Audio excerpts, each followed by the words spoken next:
అలాగన ఒక దీపంలాగా ఉన్నటువంటి బాప్తీసం ఇచ్చే యోహాను దగ్గరికి అనేకులు వచ్చేసినారు.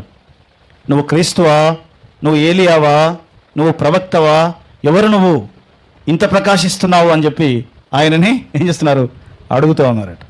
ఆయన అన్నాడట, నేను క్రీస్తుని గాను, ఆయన చెప్పుల వారు విప్పడానికి కూడా నేను అర్హుడను కాను.